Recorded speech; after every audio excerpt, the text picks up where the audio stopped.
what to do with the peace, how to expand our welfare and well-being. So without this ideological confrontation, globalization was in the air. So we have economist dean of this graduate school, but globalization in economic terms was no barriers to the movement of factors of production, which is goods, services, goods and services are factors of production, which is capital and labor. So that the most efficient production can be achieved. So even Korean government, in the Kim Il-sung government in 1993, had the catchy phrase of 세계화, globalization. And I was told just now that as a result of his 세계화 campaign, this graduate school, GSIS, was created as part of this 세계화 effort. So we were also so optimistic about the future without the ideological confrontation. So with this new transformed world, the senior Bush administration utilized the solidarity of the world community when they put together the Allied forces to get the aggressor, Iraq, out of Kuwait, the victim. Because they were able to get the UN Security Council Resolution 678 to put together these international forces. And the Clinton administration, who succeeded the senior Bush, made a major policy shift and decided to work closely with the United Nations while upgrading the post of the U.S. ambassador to the United Nations to a cabinet level, which means she was, actually it was she, Madame Albright, on an equal footing as the Secretary of State. Not exactly though.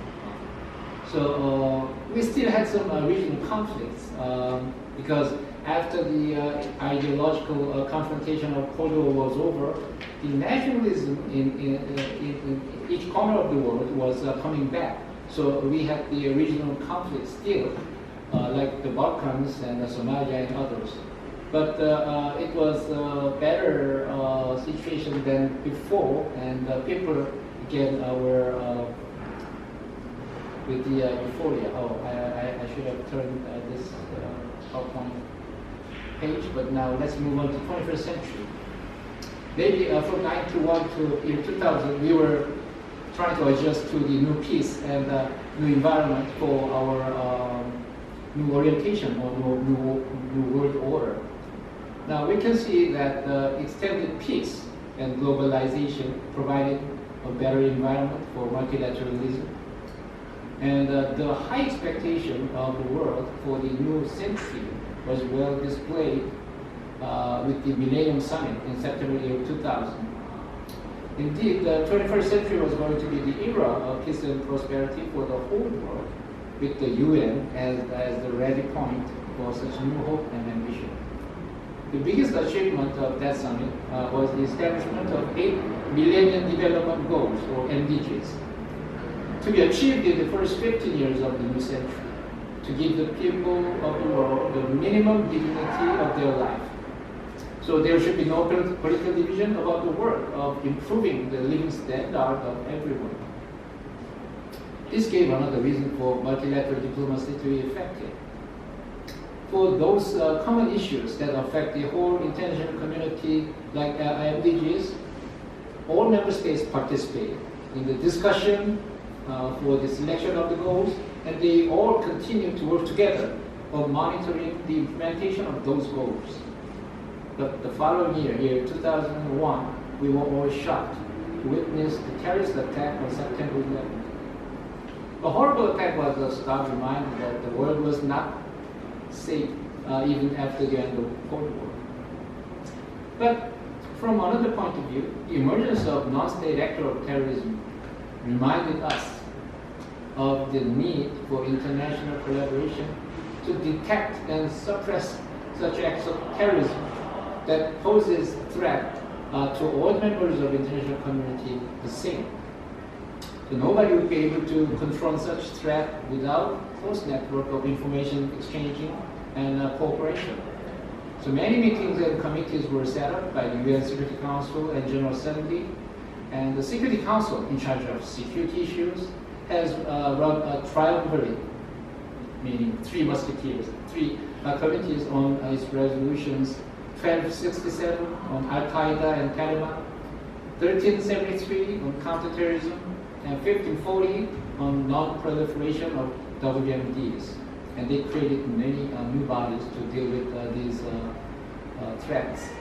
So this kind of central role of the United Nations, newly found role in addressing the new challenges of the world affairs at the dawn of the new century, led to the Nobel Committee's decision to award the 2001 Nobel Peace Prize to Kofi Annan, the Secretary General, and the United Nations.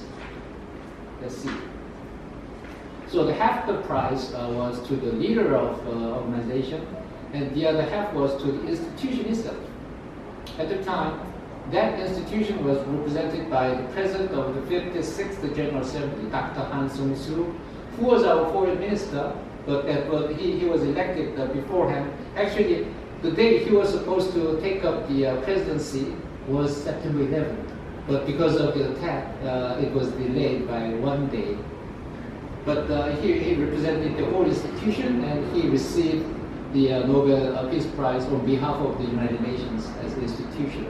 So we remember year 2000, the recipient was President Kim Dae-jung, and year 2001, half of the prize on behalf of the United Nations, Dr. Han was there, and his chief of staff was Mr. Ban Ki-moon.